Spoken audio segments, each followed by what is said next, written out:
Previously, I told you that there is one small security issue with our forms. As you might guess, the issue here is inside the hidden field. Active value is true. Let me show you how.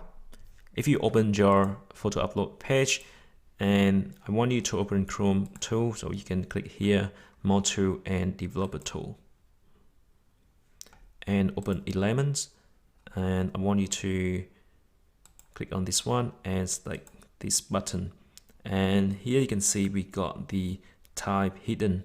All right, and also we got type hidden for room active.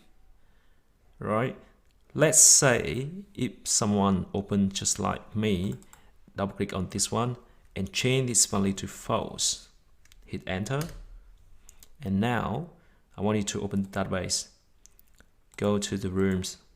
Alright, so remember that in the previous video we changed this one back to null.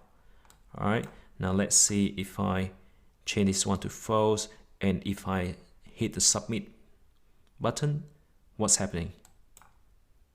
Alright, first it says save, and now go to database, hit refresh. What? Can you see that? It just say the active is now false. Why it should be true? Because all the information already checked, and once you hit the submit button, it should be true. But just because someone just hacked your system and changed the value of the hidden field from true to false, and once they hit the submit button, the active would be updated as false. Now, obviously, there's no way that this user would do that Skype thing to his own room, but I just want to show you a technical issue with this approach. The lesson for this is that you should never just rely on hidden field only. You still need to check the logic on the server side. Now, first, I want you to update this one, set as now applied, and hit right change. All right. Make it back, and we're going to test this one in later state. Go back to our project. First, I want you to copy this line from here, copy, and open controller, rooms controller, and under the private section, we're going to create another def method, and I'm going to say is ready room, and I'm going to paste the condition here. Right, very similar. So we're going to say if this room is not active and the price is not blank, listening is not blank, and etc., then this room is ready. And up here inside the update function, first I'm going to create a new variable name, new params, and I'm going to set it to rooms params, and I'm going to change this one to new params.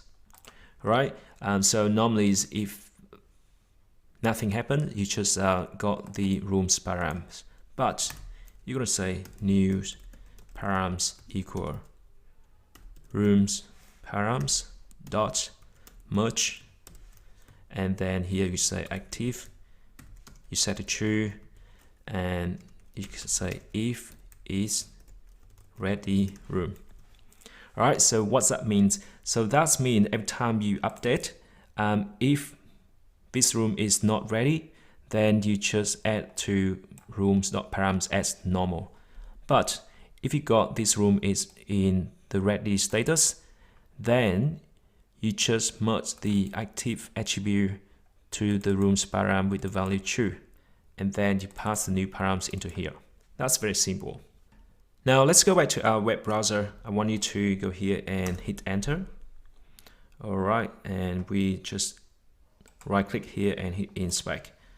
All right, and immediately we can see this one, type true. Now, also I want you to double check with the database. And so right now we got active is now, that's fine. And if I change this one to false, all right, hit enter. And now if I hit the publish button, let's see what's happening.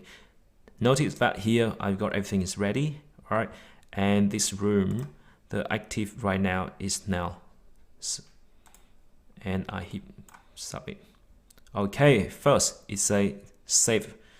And now if I check the database, it's save, refresh. Hey, can you see that? It's true, beautiful. So no matter what you change or manipulate the data in here in the client, and if you still need to check on the server side, so for here, if the room is ready, we just add the active to true. Now by doing this double check on the server side, we just prevents these sort of things happening in the client. I hope you find this lesson useful, and I'll see you in the next challenge.